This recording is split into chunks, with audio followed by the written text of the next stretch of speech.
श्री स्वामी समर्थ मैत्रिणींनो, आजच्या व्हिडिओमध्ये तुमचे स्वागत आहे. आणि हा व्हिडिओ आहे तो संक्रांती दिवशीचा आहे. मी बनवत आहे पोळ्या काय मी जास्त बनवल्या नाहीत आणि संध्याकाळचं टायमिंग होते. हे संध्याकाळीच मी पोळ्या बनवत आहे. आधी खूप पोळ्या बनवायची मैत्रिणींनो मी, आणि आता आज तर मला संक्रांती दिवशी अजिबात काही करायचा मूडच नव्हता. म्हणून मी 1 पावशेर डाळ घातलेली आहे. श्रीमंत होता घाल 1 किलो म्हणून, पण पाय वगैरे खूप दुखत होते त्यामुळे नाही घातली.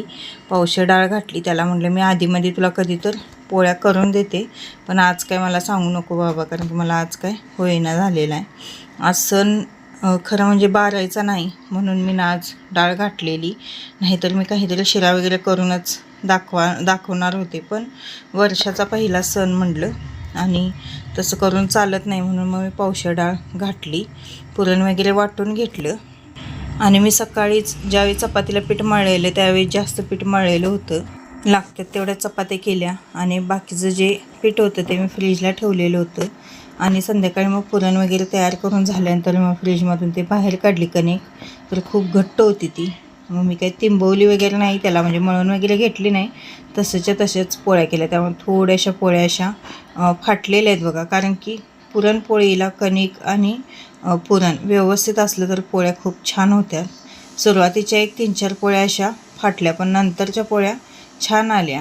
कमीत कमी 8 ते 9 पोळ्या झालेल्या होत्या, पण नंतरच्या पोळ्या चांगल्या आलेल्या आहेत.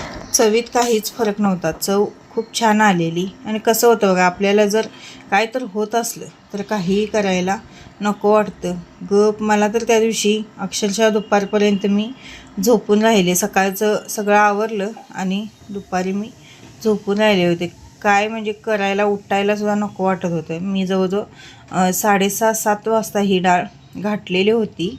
आणि कणिक माझं तयार असल्यामुळे काय जास्त वेळ लागला नाही. पोळीची काही सवयच आहे त्यामुळे पोळ्यांचं काही वाटत नाही.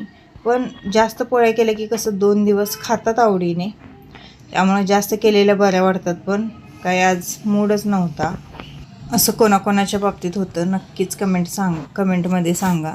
आणि इकडं जी येळवणीची आमटी असते पोळीची ती झालेली आहे.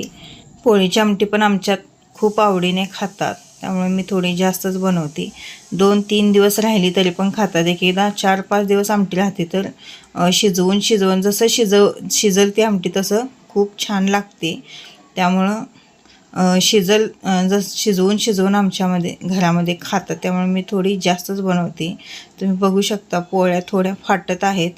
4 ते 5 पोळ्या अशाच फाटल्या माझ्या, आणि नंतरच्या ज्या 4-5 पोळ्या होत्या त्या खूप छान आल्या.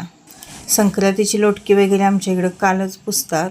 आणि एकेकांच्याकडे कशी पद्धत आहे, संक्रांती दिवशीच त्याचं पूजन केलं जातं, पण आमच्याकडे तसं नाही. भोगीच्या दिवशी लोटकी पुजतात आणि भोगीचा सगळा नैवेद्य दाखवला जातो. परत दुसऱ्या दिवशी देवपूजा करताना तशीच उचलून ठेवतात. आणि परत मग देवपूजा झाली की परत पुजायची आणि परत जे आपली पुरणपोळी असते त्याचा नैवेद्य दाखवायचा आणि मग दुसऱ्या दिवशी काढायची. अशा पद्धतीने आमच्या इकडं म्हणजे करतात. एकेकांच्याकडे तसं नाही करत. भोगी दिवशी आणतात सगळं साहित्य आणि संक्रांती दिवशी लोटकी पुजली जातात, ती सुगड पुजली जाते आणि नंतर मग दुसऱ्या दिवशी काढली जाते. तर प्रत्येक भागाला ही पद्धत वेगळी असते. आणि एक भागाला कसं ओसायला वगैरे बाहेर मंदिरामध्ये वगैरे बायका एकमेक जातात. तर आमच्याकडे काही तशी पद्धत नाही आहे. आमच्याकडे काय ओसत वगैरे नाही आहेत. शक्यतो ते पंढरपूर साईडला वगैरे तिकडं जास्त पद्धत आहे बघा तशी, की ओसायला जायचं. भांगामध्ये कुंकू वगैरे भरून बायका म्हणजे एकमेकीला ओवसताना पण काहीतरी म्हणतात ते. आमच्या इकडं काही पद्धत नसल्यामुळे मला काही तेवढं माहिती नाही आहे. यावर्षी संक्रांतीने पिवळे वस्त्र परिधान केलेले आहे, त्यामुळं संक्रांती दिवशी आपण पिवळं काहीही घालायचं नाही आहे. दुसरी कोणतीही तुम्ही साडी नेसला तरीसुद्धा चालेल. कोण काळी साडी नेसतं. मी तर हिरवी साडी 2 दिवस नेसलेली होती, कारण काळी साडी काय माझ्याकडे नाही आहे.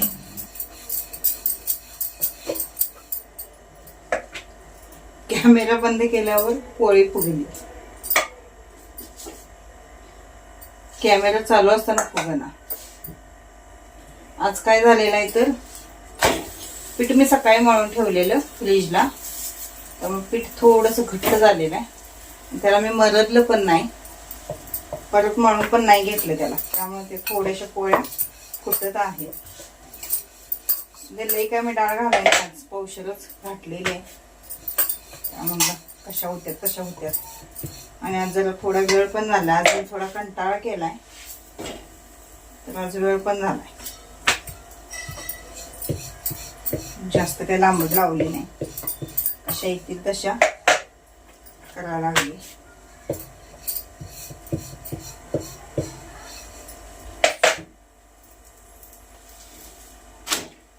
पोळीला कसं असतं, कणिक आणि पुरण व्यवस्थित झालं तर पोळी छान येते. जरा जरी काय बिघाड झाला पोळी लगेच फुटायला चालू होते.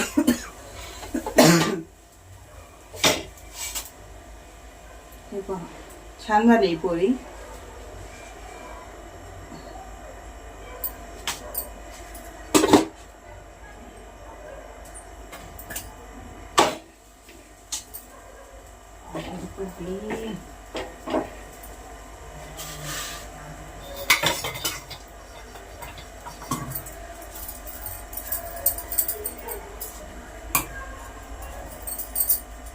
आणि 2-3 होते तेवढं करते. अशी टम्म पोळी फुगली की खूप छान वाटतं, आणि फुटली की अजिबात म्हणजे पोळी करायचाच मूड जातो. अशी टमटमीत पोळी बघायला सुद्धा खूप छान वाटते.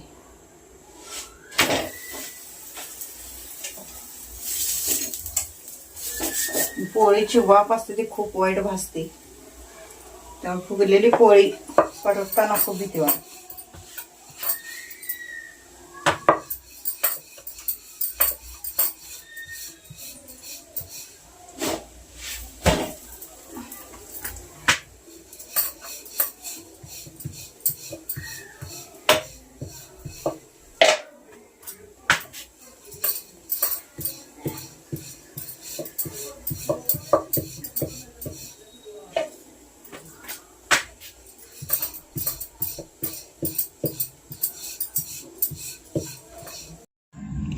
कणिक आणि पुरण व्यवस्थित झालं आणि पोळ्या खूप चांगल्या यायला लागल्या की काय वाटत नाही. पण पोळ्या फुटायला लागल्या तर अजिबात लाटायला पण नको वाटतं. सगळं पुरणाचं वगैरे मात्र होतं, त्यामुळे ते नकोच वाटतं. एकतर आज पोळी करायला कंटाळा आलेला आणि त्यात पोळ्यासुद्धा फुटत होत्या, त्यामुळं काय म्हणजे आज पोळ्यांचं खरोखर म्हणजे काय काय व्हायला लागले ते माझं मलाच कळना.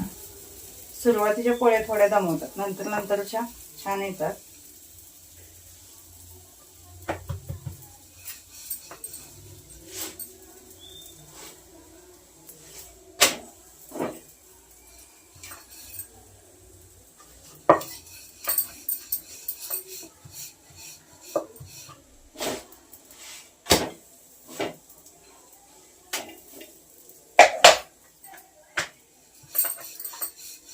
फुगली पोळी की कड्याचं काट असतं ते भाजत नाहीत व्यवस्थित,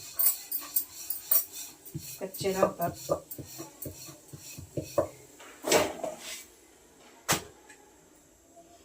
तरी पण पावशेर डाळ आहे, अंदाजेच घातले मी, पावशेर आहे.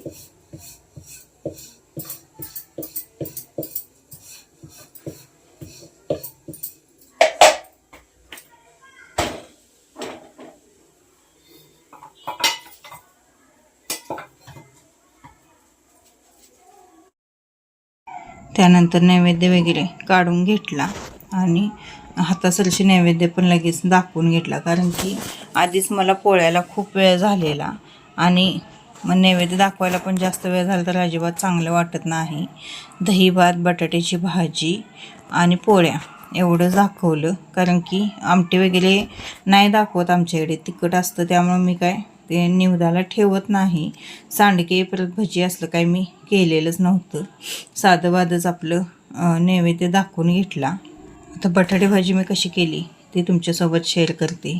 बटाटे उकडून घेतले, जवळजवळ मला वाटतं अर्धा किलो बटाटे असतील, व्यवस्थित उकडून घेतले आणि चाकूच्या सहाय्याने मग व्यवस्थित ते कट करून घेतले. आता एक एक जण त्याचं म्हणजे एक एक जण कट करून घेतात, एक एक जण हातानेच असं स्मॅश करतात, पण मी कट करून घेतले. कट केले की खूप छान वाटतं आणि व्यवस्थित बटाटे शिजलेले आहेत. आमच्यात बटाटे भाजी पण प्रचंड प्रमाणात आवडते पोळीसोबत. चपातीसोबत कमी, पण पोळीसोबत बटाटे भाजी खूप आवडते. त्यामुळे बटाटे भाजी मी कायमच करते. एकेकांच्याकडे पोळ्या केल्या की गुळवणी पण बनवतात बघा. गुळवणी म्हणजे गुळाचं जे पाणी असतं, पाणी उकळायचं आणि त्यामध्ये गुळ घालायचा आणि दूध घालून मग पोळीसोबत ते खातात.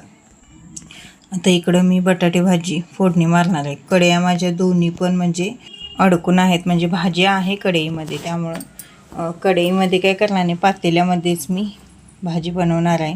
सगळ्यात आधी पातेलं ठेवलं आणि पातेलं चांगलं गरम झाल्यानंतर मग 2-2.5 पळी तेल घातलं, कारण भाजी थोडी जास्त होती माझी.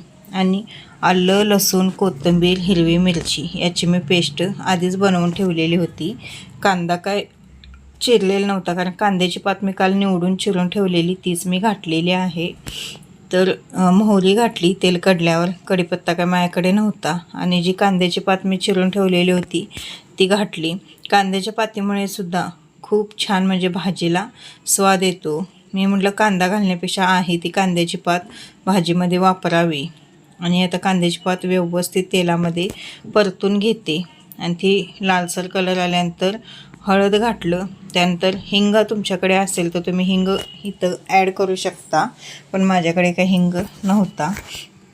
आणि त्यानंतर माझी आलं, लसूण, कोथिंबीर आणि हिरवी मिरचीची पेस्ट बनवलेली होती ती घातली. ती तेलात चांगली तेल सुटूसपर्यंत भाजून घेतली, कारण की लसूण, आलं हे सगळं कच्चं होतं, त्याचा वास, आणि मिरचीसुद्धा कच्ची होती, त्यामुळे त्याचा वास भाजीला तसाच येणार. त्यामुळे तेल सुटूसपर्यंत चांगलं एकदम मंद गॅसवर ते व्यवस्थित भाजून घेतलं. आणि असं काहीतरी असलं की भांड्याचा ढिगारा बघू शकता तुम्ही, ढीगभर भांडी पडतात. जवळजवळ 2 जाळ्या भांडी एवढ्याशा स्वयंपाकामुळे सुद्धा पडलेली होती. स्वयंपाक जेव्हा मी चालू केला तेव्हा किचन ओटा स्वच्छ करून मग चालू केलेला. आणि आजूबाजूला पसारा बघू शकता तुम्ही केवढा पडलेला आहे. त्यानंतर तेल सुटूसपर्यंत जी पेस्ट होती ती भाजून घेतली सगळी व्यवस्थित. आणि जो बटाटा आपण चिरून घेतलेला होता तो ॲड केला. वरून साखर आणि चवीनुसार मीठ थोडी घातली. ह्या भाजीमध्ये थोडीशी साखर घालायची. तुमच्याकडे लिंबू असला तर वरनं थोडासा लिंबू पिळला तरीसुद्धा टेस्ट खूप छान येते. आणि मंद गॅसवर सगळं व्यवस्थित हलवून परतून घेतलं आणि त्यानंतर झाकून एक 15 ते 20 मिनटं ठेवलं. एक 3 ते 4 वेळा सारखं असं उघडून हलवून झाकून मी परत ठेवत होते, कारण चांगलं ते सगळे मसाले आपले जे बटाटे आहेत शिजलेले त्याला लागूसपर्यंत व्यवस्थित ते शिजलं पाहिजे, नाही तर चव मग चांगली येत नाही. आणि थोडंसं पुरण मी ठेवलेलं होतं, कारण की मला महाराजांची अशी आरती करायची होती. चंद्र तयार केला मी पुरणाचा आणि त्याच्यामध्ये 21 दिवे मी घालणार आहे आणि हे करणार आहे, आरती करणार आहे. तर इथे मी बघू शकता खूप जवळजवळ झाले ते जे मी गोल बनवलेले होते ते. त्यामुळं मी परत ते सगळं हे केलं आणि परत नवीन असे फुलवाती घालण्यासारखे दिवे बनवले. आता इथं बघू शकता तुम्ही तूप मी व्यवस्थित पातळ करून घेतलेलं आहे आणि त्यामध्ये फुलवाती व्यवस्थित अशा भिजवून घेत आहे आणि एक फुलवाती मी ठेवत आहे. अशी आरती करायला मला खूप आवडतं, त्यामुळे माझ्या मनात येईल त्यावेळी मी असं आधीमध्ये करत असते. ज्यावेळी आपण सगळ्या वाती ह्या पेटवतो त्यावेळी तर असलं मस्त दिसतं. खूप म्हणजे खूप आवडतं मला असं आरती वगैरे करायला. आता तूप बघू शकता इथं तूप संपलं. परत मी तूप गरम केलं आणि परत सगळ्या वाती भिजवून घातल्या. गुरुचरित्र पारायण ज्यावेळी आपण करतो किंवा दुर्गा सप्तशतीचं जे पारायण करतो बघा आपण, आता आपलं ज्यावेळी नवरात्र वगैरे असतं त्यावेळी दुर्गा सप्तशतीचं पण पारायण आपण घरच्या घरी करतो. 14 पाठ, 7 पाठ, 9 पाठ, 3 पाठ, 1 पाठ जरी केला आणि अशी आरती केला तरीसुद्धा चालतं. शेवटी मनातला भाव महत्त्वाचा आहे. तुम्ही किती करता हे महत्त्वाचं नाही, तुमचं आचरण कसं आहे, तुम्ही दुसऱ्यांबरोबर कसं वागता, काय करता हे सुद्धा तितकंच महत्त्वाचं आहे. नाही तर भरपूर सेवा करता आणि बाहेर कसं वाटेल तसं बोलायचं आणि आपल्यामुळे दुसऱ्याला त्रास होईल असं वागायचं. याला काही अर्थ नसतो. तुमचं आचरण चांगलं ठेवा. सेवा नाही केल्या तरीसुद्धा चालतील. आणि सगळ्या वाती मी आता पेटवून घेतलेले आहेत. कसं दिसत आहे बघा, किती छान दिसत आहे. आता मी आरती करून घेणार आहे. पीतवर्णाकार मात्रा ब्रह्म सुजकरा उकार जे मृतवर्ण राक्षसे अखिल चराचरा ओवाळू आरती श्री गणपती ओंकारा. तर मैत्रिणींनो, असा होता संक्रांती दिवशीचा ब्लॉग. कसा वाटला, काय वाटला ते कमेंटद्वारे मला नक्की कळवा. व्हिडिओ आवडल्यास प्लीज चॅनलला सबस्क्राईब करा, व्हिडिओला लाईक शेअर आणि कमेंट करायला विसरू नका. आणि व्हिडिओ शेवटपर्यंत बघितल्याबद्दल सगळ्या ताई दादांचे खूप खूप मनापासून धन्यवाद.